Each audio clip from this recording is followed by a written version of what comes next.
Ityala aliboli, undishiye ndidada ndintywila egazini, undishiye ndisopha ngaphandle nangaphakathi, ebengandikhathalelanga noba ndiziva njani, ebengazikhathalelanga izimvo zam, uyophule wayiqhekeza intliziyo yam, ubuchaphazeleka kubi bomi bam, uyijikile impilo yam, ndaphelelwa luthando ebomini bam, kusapho lwam, kubahlobo bam, ingakumbi emadodeni, bendicinga ulubambo lwam, bendicinga intliziyo yam neyakhe ngumtya nethunga, inene isisila senkukhu sibonwa mhlali zabuya ingcinga zohlukumezo lwabasetyhini into edumileyo mandigxininise kulomba kanyoko. Kaloku nyoko wayehlukunyezwa nguyihlo emkorobhisa ngobuso amthathe phezulu ambeke phantsi ngongathi udlala umdlalo weqonga. Ke kanti besenza njalo nakum umuntu ebendicinga ngowam abahlobo bam. Sihlobo kutheni wontofo inyuka ngomzimba kanti andingonjo ndenziwa yonke into yokudlala neyokucoca.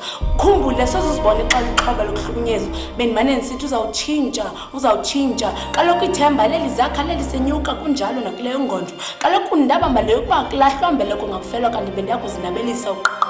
Kwenze njani na ma-Afrika? Sabulalana sodwa kwenze njani na? Ubuntu bayaphi ma-Afrika? Kutheni ilizwe lenu nilitshintsha ngale ndlela? Kutheni ilizwe lenu nilitshintsha ngendlela engalunganga? Kuyawude kube nini nisenza kanjena? Kuyawude kube nini nisenza ubundlobongela? Izigidi inqwaba yabafazi yahlukunyezwa. Utshintsho olulungileyo lusezandleni zenu. Utshintsho olungalunganga lusezandleni zenu. Maqhawe namaqhawekazi tshintshani ilizwe lenu. Yenzani okulungileyo, yenzani okuhloniphekileyo. Phulani imfihlo ezakubeka ubomi benu esichengeni. Senze njani na kuphelisa ubudlobongela? Bakhona usazinzulu abaphenyi beendaba ezibuhlungu. Inyani ingangeke ingafumaneki ngoba ke kaloku ityala aliboni.